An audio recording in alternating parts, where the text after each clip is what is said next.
What's up, internet comic book fam, and welcome back to a new video. It's that time of week again where we come together to take a look at the best and worst covers of the week coming to your local comic book shops on this new Comic Book Wednesday, August 27th, 2025. We're doing our top 5 best and top 5 worst from DC, Marvel, and Independence in that order as always. But I have to be 100% transparent with you this week, as this was kind of a hard week being the last Wednesday of the month after 4 or 5 Wednesdays this month. Not a lot's coming out and not a lot of the books had variant covers. But even if they did, the covers were really hard to choose from for worst cover this week because there really wasn't that many awful covers. So I'm gonna be a little bit more nitpicky than usual in this video, just so I have content to be able to put the video out altogether. I guess I could have been like, screw it, I'm just not gonna do it. But I want to make sure that you're going into your local comic book shop armed and ready to go when you're looking at covers, and you know which ones are the best and which ones are the worst, in at least my opinion. So without further ado, what do you say we get into it? And kicking us off, as always, we're going to start things off with DC Comics in this beautiful Green Lantern 26 Surge Arcana C cover. I love this cover because you have Hal Jordan and you have Star Sapphire front and center, embracing each other, about ready to hit that smooch as the sun crests over the earth while they're in space. Beautifully well done. The color palettes work really well together. Just a gorgeous cover that makes you feel like you almost caught a candid moment. Up next, we have Harley Quinn 53 in this beautiful cover D 1 in 25 Duplicato variant. I love this variant so much. And all the other ones kind of look the same, look like they were done by the same artist, but they weren't. This one really stood out to me. The use of that deep blue for the background as she's kind of sitting in that like bullseye almost as she's swinging her club or bat, wearing that classic black and red split trench coat. It's a beautiful Harley Quinn cover. Perfect, encapsulates the essence of Harley Quinn and gives us a different look and different view of this character compared to kind of what we've been used to on the book as of late. Coming in at number 3, we have this beautiful cover C Ariel Elevati variant on Superman 29 that perfectly captures the essence of that Kingdom Come style-esque Superman. It looks like a beautiful painting. The use of the shadows and light in this cover are very beautiful. The detail on Superman and the monster he's fighting are both really well done. It makes for a really beautiful cover that stands out compared to the other Superman books this week. Coming in at number 2, we have this cover B Derek Chu variant for Absolute Wonder Woman number 11. Look at her in all of her powerful glory. Like she just slayed a giant monster with that big old buster sword that she's got swung over her shoulder with those hoop earrings, the marks on her face, her tattoos. She just looks absolutely stunning and absolutely badass and breathtaking all at the same time in this image. She just looks like she's oozing confidence and she's ready for the next battle. This is the cover I'm definitely picking up on Wonder Woman number 11, Absolute Wonder Woman number 11 this week, that is. Coming in at number 1, we have this Immortal Legend Batman number 1 cover B Homer variant. This is giving me Kamen Rider feels a little bit here. It's got a great team on it with Kyle Higgins writing it. The art is great. It's a different look at Batman. Almost looks kind of like Mecha Suitish, like I said, like Kamen Rider, kind of Japanese anime-ish going on here. Very beautiful cover, very different appearance that we get from Batman, and kind of gives me, the suit gives me that new Matt Fraction vibes for his new Batman suit with those blues and the yellows working together. Beautiful Batman cover. I can't wait to pick this up. Well worth that $5.99 cover price. How is this not a ratio variant? I don't know, but thankfully it's not. It's a cover B, so we're just looking at that $5.99 cardstock cover price on this book this week. Now here's where we get nitpicky. Moving in number 5 for the worst covers of the week, we have this cover B Bruno Redondo Artist Spotlight variant for Green Arrow 27. By all means, not a bad cover, but it's kind of a basic cover. His silhouette in the background in bricks against that white background, okay, and just a close-up of his arm holding his bow and arrow as he's releasing that arrow. Nothing too crazy, nothing too spectacular, nothing that we would expect like more from a Green Arrow cover than we're getting here. It's pretty basic, and that's why really the only reason it fell on the number 5 worst covers of the week spot this week, because All the other covers were better, but this is not a bad cover by any means. It's just kind of basic compared to everything else you're looking at on this book. Up next, we have, again, cover D, Berno Redondo Artist Spotlight variant, this time on Flash 24. This cover to me looks like Flash is like, uh-oh, I got a fart. The middle panel, he farts, and he kind of gives you that smile and wink and races off before he gets hit with the stench and crop dusting you at the same time. It's not a bad Flash cover by any means, but Flash has awesome covers on every single one of the covers, whether it's A, B, C, and even D, throw it in there. Not a terrible cover, but we had to find some covers for the worst covers of the week, because I tell you what, I honestly liked all the Flash covers, but this one I felt like was kind of the weakest, just for the paneling and just kind of like how it gives off that like Flash just farted and now he's gonna crop dust you at super speed vibe. And at number 3, we have Green Lantern 26, this V. Ken Marion variant. This looks like Yugi Moto and Seta Kaiba just unleashed Slide Through the Sky Dragon, Winged Dragon of Ra, and Obelisk the Tormentor. You've allowed me to assemble the 3 strongest and most feared creatures in Duel Monsters, Kaiba. I don't know what this has to do with Green Lanterns, but again, it looks like it was half done by Mark Spears and half done by somebody else. It's not a terrible cover by any means, but I don't know what these characters have to do with this Green Lantern book. So for me, it got put on the worst covers of the week list this week, just because it looks like Yugi Moto's ready for a duel rather than a battle of Green Lanterns. And at number 2, we have this Hayden Sherman Absolute Wonder Woman number 11. This is the A cover. This is, again, another one of those books where it's not a bad cover, but the other covers were just that much better. This cover, I feel, lacks with the black silhouette, the piercing eyes, and then the redness of the blood. I think the piercing eyes look stunning, and the redness of the blood do too, but I feel like the rest of the puzzle maze background and all that, it just kind of clashes a little bit. Not, again, by any means, not a bad cover, but does not contain as much detail as some of the other covers for this Absolute Wonder Woman book this week, so therefore it made it on the list for worst covers of the week. And coming in at number 1 for the worst covers of the week, you have Absolute Martian Manhunter number 6, this cover D, 1/25, Riley Rossmo variant. Look at this goofy son of a bitch here. Like, what is with that goofy smile up there? It looks like he almost doesn't know the Martian Manhunter just has that one eye up there. It almost looks like he tried to draw another eye right here with a shit-eating grin in the city, as he's like tapping into the consciousness and minds of all these other people around him. It's just a weird, wonky cover. These covers on this Absolute Martian Manhunter have always been kind of psychedelic and very stylistic, but this one just didn't work for me, just because he's kind of up in the air giant with that big dumb shit-eating grin on his face, if you will. That's it for DC. Now we're going to move into Marvel's best and worst covers of the week, and coming to us from the way of Marvel at number 5 for our top 5 best and worst covers of the week from Marvel is Incredible Hulk, this Nick Klein A cover. This is what that Absolute Carnage or Eddie Brock Absolute Carnage book a few weeks ago we talked about, where the head's kind of tilted back and ripping apart and the Carnage symbiote's coming out of it. This is what I feel like that book should have looked like.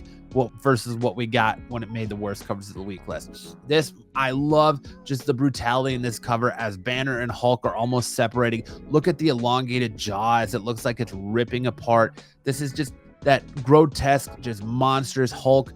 I understand that he's like transforming and other stuff. Like, things are getting really crazy in the Incredible Hulk. I'm not reading it, but I do know that like Hulk is going through like these different transformations and stuff soon, but almost looks Abomination-esque. But this is what that Eddie Brock Absolute Carnage book a few weeks ago should have looked like, the cover. And I feel like this Incredible Hulk cover is just absolutely grotesque and absolutely amazing, and I think it really, really fits this Hulk book right now, as you, for all intents and purposes, capture Banner mid-transformation. Coming in at number 4, we have this Joliet Jones variant on Phoenix number 14. I think this cover is absolutely stunning. Jean Grey, who is by all intents and purposes already sexy by herself, dripped down and dressed out in that Phoenix costume. Her most impressive look, in my opinion, the fiery waterfall behind her as she just kind of bathes in the fire. with the Phoenix Force, her flowing red hair, just enough color differential to have the hair stand out versus the yellows and oranges in the fire waterfall. Beautifully stunning cover as she glistens. Just immaculate Phoenix cover. This is what you think of when you think of Dream Gray Phoenix, and I'm here for it all day, every day, ladies and gentlemen. Coming in at number 3, we have this 1 in 100 Derek Chu Virgin variant for Doom 2099. Gonna get our first look at the Doom 2099 variant. I love this different take on Doom, how he's kind of armored out. Not that Doom isn't always armored out, because of course he is, but just that different, more like clean look, if that makes sense, on Doom, where he's got the blue cowl instead of the green. He's got that kind of like almost Thanos-esque armor on, and his gloves look more like Infinity Gauntlets than anything else. It looks like he's more buffed up, more beefed out, more dangerous, more, just better than Doom, our known Doctor Doom in every way. Because I mean, it is Doom 2099, right? He should be a little bit better than his predecessor, but still a beautiful Derek Chu cover coming out, and it better be at a 1 in 100, I guess, right? And I think there is a trade dress for this also, but I do like the cleanness of this 1 in 100. Coming in at number 2, we have this beautiful Patrick Gleason foil variant on the Mortal Thor #1. If you were a fan of those Patrick Gleason Spider-Man webhead covers, this is right up your alley. It's a beautiful take on Thor with the use of that lightning to create that Thor silhouette over Asgard. I love the Rainbow Bridge or Bifrost Bridge underneath there coming out of Asgard. It's a beautifully well done cover. Perfect choice for variant covers on this. I bet it looks amazing in a foil. I can't wait to see it on my shop shelves, but I think this is a beautiful Patrick Gleason cover that might just have people going as crazy as the Spider-Man webhead variants did.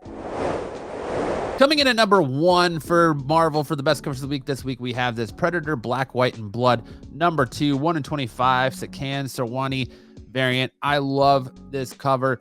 The tree in the foreground, white and red background with the Predator standing there covered in blood, defiant, with the tri-lasers ready for his next hunt. It's a beautiful Predator cover, and it feels like we've been getting a lot of these, and it's by no means a letdown this week, and that's why it's at our number 1 spot on the Marvel books this week. Coming in at number 5 for our worst covers of the week on Marvel, we have this Deadpool Wolverine #8, 1 in 25 Declan Salvi variant. I am not a fan of this. This looks more like something that Frank Miller did, or some other really bad Wolverine cover. I don't get the Wolverine and almost the similar samurai-esque armor, but maybe it's just because I'm not reading this book. I don't know. I'm just not a big fan of this cover at all. I feel like just being like this is pretty basic Wolverine cover. There could have been a little bit more detail put in this. There could have been a little bit more effort, different poses. I just feel like this was kind of a phoned-in cover this week, and I don't know why this is a ratio variant. Why is this a 1 in 25? I don't feel like it deserves to be a 1 in 25, but regardless, I'm not a big fan of this book this week. Coming in at number 4, we have this Ann Wu variant on Ultimate Spider-Man #20. We're only a couple issues away from this series coming to an end. This is a fun cover. Like I said, this is part of that nitpickiness. There wasn't a lot of terrible covers from Marvel this week. That's why this only got to the number 4 spot. We got a little bit of strip poker here. Peter Parker's clearly losing his Harry Osborn, and Gwen Stacy are also playing. As we all know, Gwen Stacy in this book is a Mysterio, part of the Mysterio clan, and Harry Osborn is the Green Goblin. Just a fun little, kind of toned down strip poker game. I just picked this in the worst cover of the week because it's pretty basic. There is a very nice Dan Panozan incentive cover out there this week on this book as well, but I just felt like compared to the normal cover and the Panozan, this one was the weaker of the 3, so it's getting put at the number 4 spot on my worst covers of the week this week. And coming in at number 3, we have this 1 in 25 David Baldoni variant on X-Men 21. Sorry if I butchered that name. This is the full Gooner cover. You have Juggernaut in the background making full Gooner face as he literally stares at Magic's backside. Look around you. Everything is covered in his goon juice. It is a crazy cover. It's the only way I can put it is he looks like a giant wart gooner in this cover as his costume kind of connects. There's no differentiating his neck from his chest. He just looks like a giant mass, giant zit giant wart, whatever you want to call it, but he's completely making Gooner face as he looks at Medjik's butt. She can feel just the pure awkwardness of it all. He reads it all over her face. So I'm going to give a big no to this Gooner cover here, coming in at number 3 on X-Men 21. Up at number 2, we have the Incredible Hulk 28 Jeffrey Brown variant. And this made it to my worst cover of the week list because I'm not a big fan of these simplistic, kind of childish drawn looking covers, especially on a variant. I feel like this looks more like the Infraggable Crunk from the Justice Friends. The Justice Friends, 3 of Earth's mightiest heroes, joining forces under one roof to face the challenge of everyday life. As part of the Dexter's Laboratory cartoon, if you remember that, or maybe I'm dating myself, I don't know. But I feel like this is more like a green version of the Infraggable Crunk than it is the Incredible Hulk. It just doesn't work for me. I'm not a big fan of these child storybook-esque art, the downplayed, especially on my comic book covers. This might be, to entice those younger readers, but really it's the older readers with the money and that are spending the money for the younger readers. So we want a cool Hulk cover, and this one just doesn't do it for me, even in the slightest. Coming in at number 1 on our worst covers of the week from Marvel, we have this Claudio Castagnoli variant on Silver Surfer number 3. Well, I should say Death of Silver Surfer number 3. If you want to see my biggest ass pull yet of nitpicking, here it comes. Why do we have Galactus here looking like handsome Squidward? Doing his handsome Squidward face. You have Silver Surfer there looking like he's strong and sturdy up top, and as you gradually go down his body, he just looks like he's melting away into nothing until you get to his massive calves. Look at the detail on that surfboard. It is amazing. But what is with Galactus's cock knuckles? What did he say? That's the only way I can put this, is those are legitimately cock knuckles right here on Galactus. I don't like the handsome Squidward face. I don't like the cocked knuckles on Galactus. And I don't like how Silver Surfer is really good upper half, and then he just melts away. I don't know. Like I said, had to nitpick the hell out of a lot of these books, and this is the perfect example of that this week, because otherwise this is a beautiful cover. It's a well done Galactus cover. It's got so much going on for it. The detail on the surfboard. It's not a bad cover, but I have to find covers to make the worst covers of the week side of this list.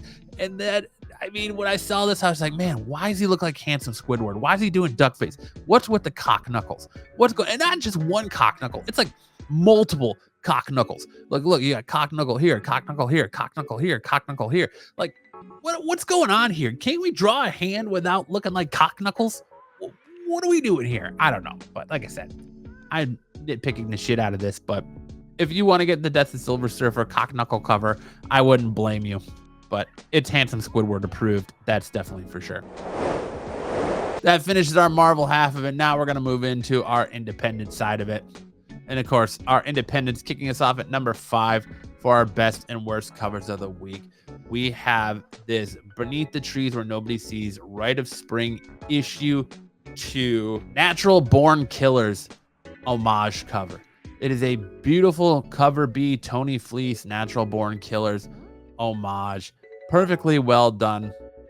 Great variant cover. This is what I like about these horror books, is the horror movie covers on them. One of my favorite books that comes out this week, Huck, was doing movie covers for the first run, and since it switched from Image to, I believe, Dark Horse, they haven't really done that. There hasn't been a lot of variant covers for that book. I'm so sad, but I'm glad that friend of the show, Tony Fleece, is doing this beautiful Natural Born Killers homage here on Rite of Spring issue 2. Up next, we have this cover F 1 in 75 Alex Ross sketch variant on The Invisible Man number 1 from Image Comics. James Tinney is writing another one. What isn't this man writing right now? You know, he's got to be so overworked. The hardest working man in comics, I say. But this Invisible Man number 1 in 75 Alex Ross sketch variant is beautiful. It's an Alex Ross. I love that you're getting the cops, the detail, him in the robe taking off the bandage to reveal, that he's invisible. It's such a really well done cover. All of the covers on this book are incredible this week, but I had to go with the classic Alex Ross, the sketch, just all the detail that Alex Ross is putting this cover. It's not often, at least in my opinion, that you see in Alex Ross in the sketch phase. Most of the time, it's like that painted on cover. It's nice to see the graphite strokes, the pencil strokes, the pencil shading on this cover. I think it really makes this cover stand out and be different from all the other offerings on this Invisible Man #1 this week.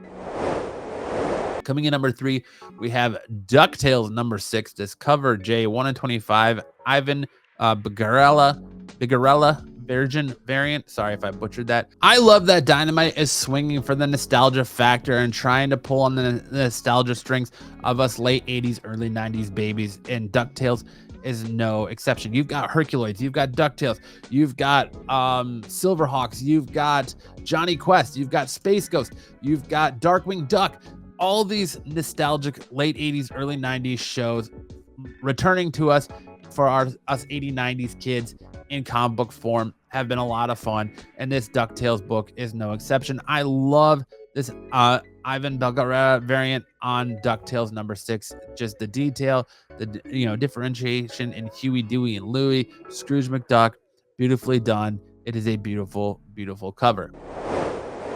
Moving on to #2, we have this Alessio Zono Speed Racer #2 from Mad Cave Comics. I love the intensity on Speed Racer's face.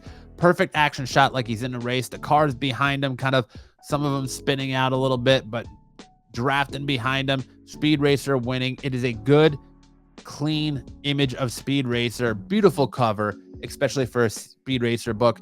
Gets NASCAR fans excited, race car fans excited, no matter what race, whether it's Formula One, no matter what form of racing you like, this cover is going to get that high octane blood of yours pumping. It is a beautiful cover on this Speed Racer #2. Of course, my #1 cover of the week for best and worst covers for the independents goes to this cover C, Kale Nyung variant on Shredder #1. Look at the Shredder. The Shredder returns. If you're reading the IW Teenage Mutant Ninja Turtles, you knew that the Shredder died and he kind of came back to help the Turtles.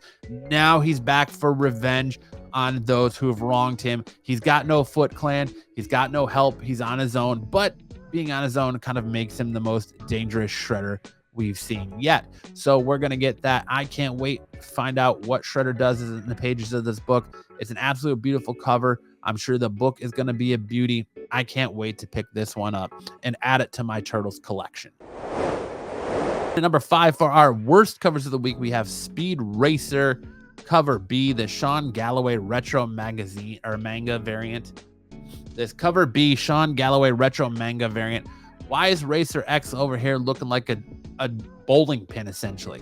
His head is weirdly shaped like the top of a bowling pin. I just don't really feel this cover compared to the last Speed Racer cover we saw. This cover isn't very good. What's up with that arm? Where's this arm coming from? It's not like his arm is going across his body. It looks like he's like contorted and it's coming out of his back. I don't know.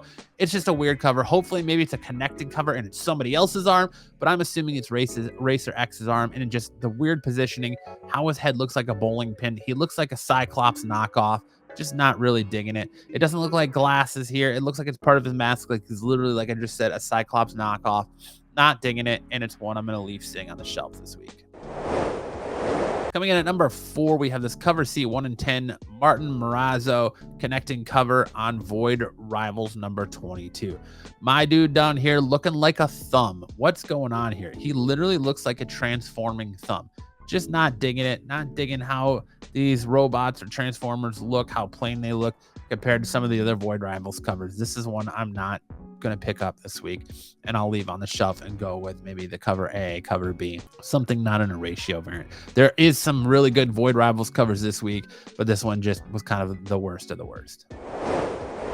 Next up, we have You'll Do Bad Things #6, Tyler Boss. Just, I believe this is the A cover. It's just plain as plain can be. There's nothing really exciting. What about a blood-soaked computer, or his computer leaking blood really says, get out here and pick this book up? The end. I don't know. I just feel like the cover's that first thing you see that really draws you into the book and helps you decide whether you want to pick it up and read the interiors or not. And I feel like this just doesn't do that for me at all. It doesn't really scream, pick me up, read me, find out why this computer's bleeding. If there was a little bit more context to it, a little bit more in the background, a little bit more going on than just like that static black background with a bleeding computer, maybe I would check it out, but this image just really doesn't do it for me. And coming in at number 2, we have Rob Liefeld's Young Bloods number 2. I don't know what's going on with this cover. It's pretty basic here. You got the 2 characters in the foreground fighting. Hard to differentiate from them. I mean, if they weren't coloredly different, you would think, if they weren't colored differently, you would think they were the same character. I know these characters, I know Young Bloods, but I'm just saying the reason really this cover got put on the number 2 spot for the worst covers of the week is because it's coming in at a $12.99 cover price. I understand that, you know, if it was an independent book, and I understand that Rob is trying to do this direct to consumer shipping now to try to get the books from him to you without the middleman, but $12.99, this is an Image book. It's not an independent book. It's not an independent comic book company putting this out. It is Image Comics, a comic book company that sends books to the printers and publishers and sells books every Wednesday at a $3.99, $4.99 cover price, just pretty much like everyone else, unless you're Marvel, who's going to charge $4 or $5.99 for every book, and DC, who charges $5.99 for their card stocks. Why is this book $12.99? Someone in the comment section, please explain it to me. It can't be just because Rob Liefeld is feeling himself that much where he's going to charge $12.99 for a book and thinks he can get away with that and people are just going to pay it. It really makes me wonder why, again, this book's fallen into that price point. And that's pretty much why this book got put at number 2 on the worst covers of the week list. Not because the cover is that terrible. It's just because that $12.99 cover price is absolutely absurd. It's got to be an error, right? Is it an error on the website? Is it an error on League of Comic Geeks? Is it an error on these sites? Is it really $12.99? Let me know in the comment section below what you think is going on with this book and why it's coming in at that $12.99 price point. And coming in for the worst covers of the week at number 1, we have Nemesis Forever number 1, cover C, J. Lee variant. If you ever wondered what a serial killer sperm would look like under a microscope, this is it. That's pretty much the only way I can explain it. This looks like a serial killer sperm, a sperm that is just born to kill. He's sitting there all in white, blood everywhere. Nemesis is supposed to be like that Elseworlds Batman, or noir. I don't want to say noir, but what's the word I'm thinking of? Like Bizarro Batman almost. It's like, what if Batman is who he is, but he didn't have that, you know, moral code not to kill and wouldn't actually use guns. That's kind of what Nemesis is. It's kind of like Batman is an evil villain who just decides to go out and be a superhero. That's kind of like what Nemesis is at its core. And I love Mark Millar's Nemesis original story, but at some point you just got to stop. And now we're coming back again for Nemesis Forever number 1. And I just feel like this cover C J. Lee variant makes Nemesis look nothing more than like a serial killer sperm. Just me. Maybe it's just me. I don't know. Let me know what you think of this cover in the comment section below. But that's it. That's our top 5 best and worst covers of the week. Like I said, I had to reach on some of the worst covers because there weren't that many terrible covers out there. I nitpicked the crap out of some of these. I apologize. But let me know in the comment section below what you thought of my list. What's on your best and worst covers of the week list? What are you excited to read? What are you excited to pick up? And let me know if there's anything I missed. But without further ado, thank you guys so much for watching the video. Make sure to hit that like and subscribe button. If you want more from this channel, make sure to check out one of the links at the end of the video. But for me, I will bid you adieu and say we'll see you next week around the spinner rack when we're ready to talk about more best and worst covers. In the shadows we gather, sharing tales of the screen. From comics to movies,